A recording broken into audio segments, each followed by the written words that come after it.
Hello and welcome to the video and lecture on supertypes and subtypes, really the body of Chapter 3. Chapter 3 deals with the enhanced ER model, and the basic components of the enhanced ER model are supertypes and subtypes.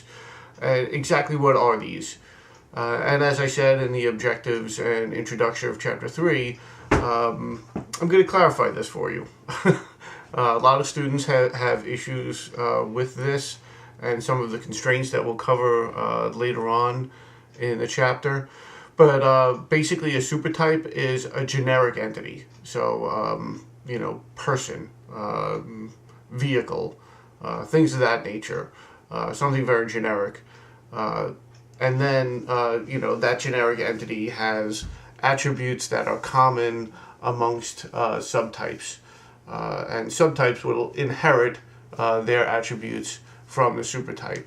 So a subtype might be, a car or a truck or an airplane, right? So we have distinct types of vehicles.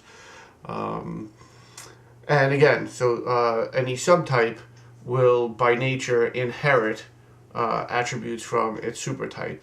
Earlier in Chapter 2, we talked about the one-to-one relationships amongst entities. When you talk about supertypes and subtypes, this is a perfect example of one-to-one relationships, because now you have a supertype entity, and an instance of that entity will be associated with one and only one instance of a subtype. So let's take a look at a graphical representation of this in slide 4. So here, this is the enhanced ER notation of if you have a relationship associated with a supertype, so that means all of the instances of the supertype and therefore all of the instances of all of the subtypes will be associated with that relationship. So again, the supertype is a general entity type. Then on the bottom, next to subtype 1, we have a relationship line going just to subtype 1, and in that case that relationship is only associated with the entity and the instances of the subtype 1 entity. And again, subtype 2 is a specialized version of the subtypes, and this can go on and on. You could have many subtypes of this supertype, but you'll notice that there's a circle in the middle for notation and special notations, and slide 5 is really just this is the same thing, only using Microsoft Visio, and you'll see this is somewhat different in the ER assistant. But again, I don't want you using the ER assistant to do this. I don't want this to be part of your project. This chapter is really informational only. So here we have an example of, we have a supertype which is known as employee, right? So we have different kinds of employees. So here we've got employee. All employees have an employee number. All employees have an employee name. All employees have an address, and all employees had to have been hired. So they all have a date hired attribute. Then there are subtypes of employees. So some employees are hourly. So an hourly employee will have an attribute of an hourly rate. There are salaried employees. Obviously, a salaried employee will not have an hourly rate.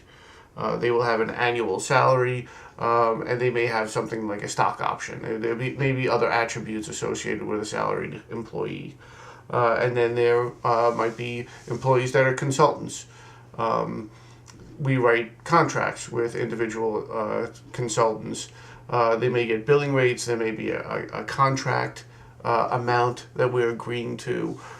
So as you can see, this is a really good example of the different, where you go from a subtype, from a supertype to subtypes.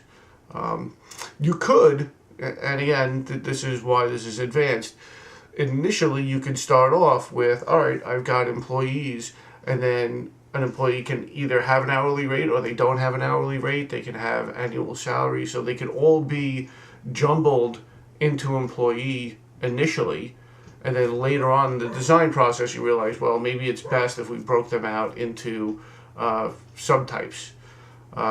Conversely, right, you can have your hourly employees, your salaried employees, and your consultants, and then you realize you have all these entities that all have common attributes, and then you roll them all up and realize that maybe it'd be easier if we had a supertype and subtypes. We're going to talk about that. We're talking about generalization and specialization. But for now, that's the end of the lecture on supertypes and subtypes.